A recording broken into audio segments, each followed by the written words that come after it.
Assalamualaikum warahmatullahi wabarakatuh. Saya Muhammad Miftahul Akhyar. Saya mahasiswa aktif di UINHAS Kiai Ahmad Siddiq Jember. Saya melakukan tugas UAS yang berupa video yang diampu oleh Bapak dosen Purbo yang selaku mengajar matkul sejarah pergerakan. Dan saya sekarang berada di Museum Kereta Api yang berada di Bondowoso, dan saya di sini bisa melihat kereta-kereta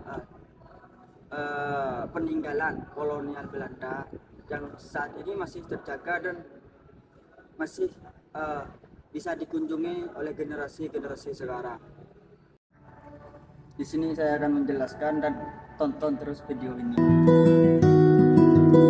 Saat pertama kali saya datang ke Museum Kereta Api yang berada di Kota Bondowoso, saya melihat di sana peninggalan benda-benda pada zaman kolonial Belanda. Foto-foto lama di sana seperti peralatan stasiun dan berbagai benda yang pernah digunakan ketika kereta api masih aktif di Bondowoso.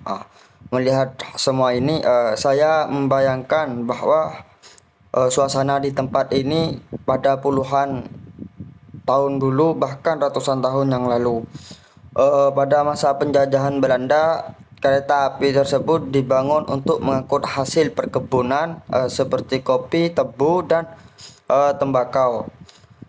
Hasil kebun tersebut yang dihasilkan dari kota Bondowoso itu diangkut oleh kereta api menuju ke pelabuhan dan kemudian dikirim ke tempat lain. Oleh karena itu, sebuah kereta api ini memiliki peran yang sangat penting pada masa kolonial.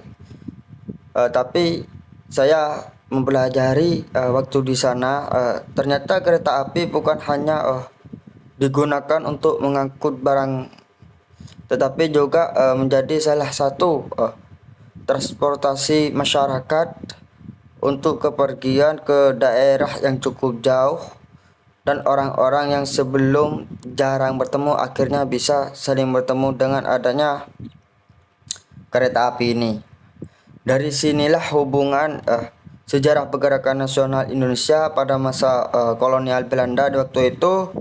Banyak tokoh dan pelajar mulai memiliki kesadaran atau ide bahwa bangsa Indonesia tidak seharusnya dijajah terus, dan setidaknya bangsa Indonesia itu melawan penjajah kolonial dulu.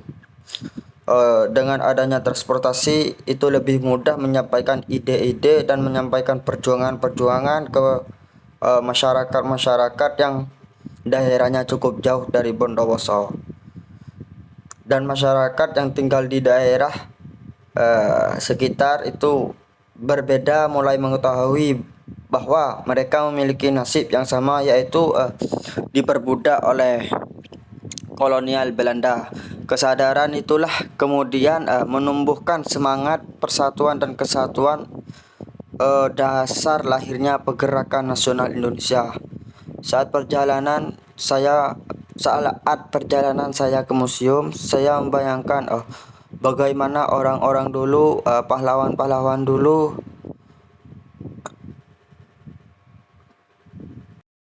begitu besar pengorbanannya untuk memperjuangkan bangsa ini.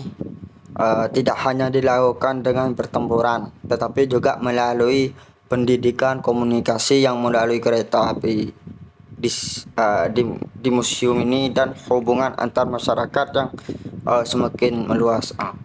Kita sebagai generasi muda harus menghargai dan menjaga peninggalan sejarah. Contohnya, salah satu contoh dari sejarah tersebut yaitu kereta api yang berada di Bondowoso. Dengan kita mempelajari sejarah, kita bisa mengetahui bahwa perjuangan orang-orang dahulu itu dan mengambil pelajaran dari mereka.